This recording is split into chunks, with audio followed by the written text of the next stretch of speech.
I need just a few XP to hit level 20. There better be some kobolds down there.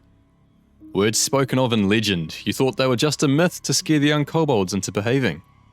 In Pathfinder, level 20, you are the kobolds, going about your daily business foraging for loot and enjoying the dank darkness of your cave, all of which is rudely interrupted by the arrival of a level 19 player, needing only a few XP to hit that mythical, legendary level 20.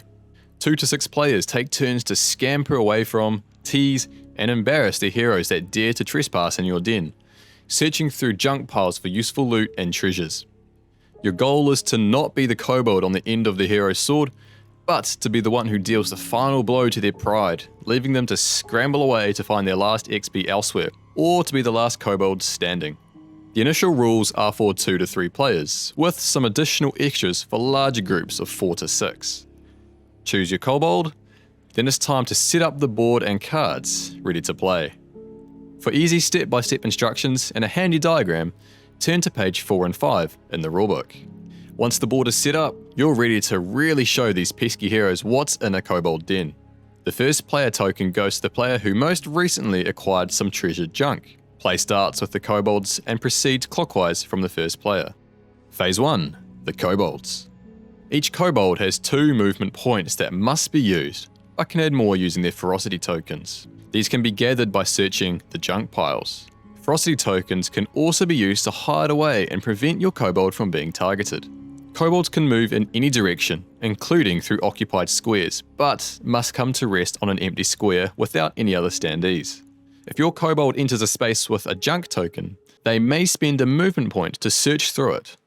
The junk token is discarded, and the kobold can either gain a treasure card, maximum hand is 3, or gain 2 ferocity tokens, again to a maximum of 3.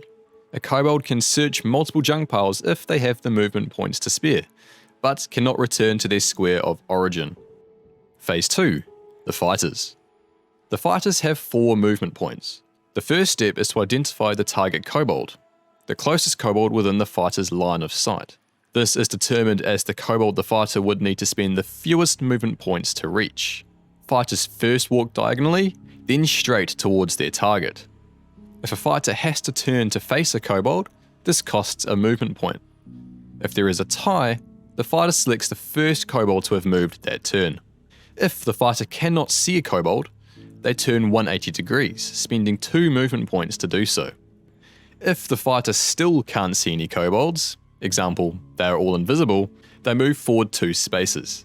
If the fighter enters the same square as a kobold, they slay it, and that player leaves the game, boosting the fighter's XP closer to that mythical level 20. The first player token rotates, and the kobolds go again. The kobolds have more than their wits to avoid and embarrass the fighters, with the junk piles being a veritable treasure trove of goodies to use at their disposal. From stalactites that can come crashing down on unsuspecting fighters, to slippery moss sending them flailing into walls, spoiled food that can cause one heck of a bellyache, and tunnels for a swift, sharp exit should the fighters get too close. A chaotic, fun, family-friendly game. Bring out your inner kobold in Pathfinder, level 20.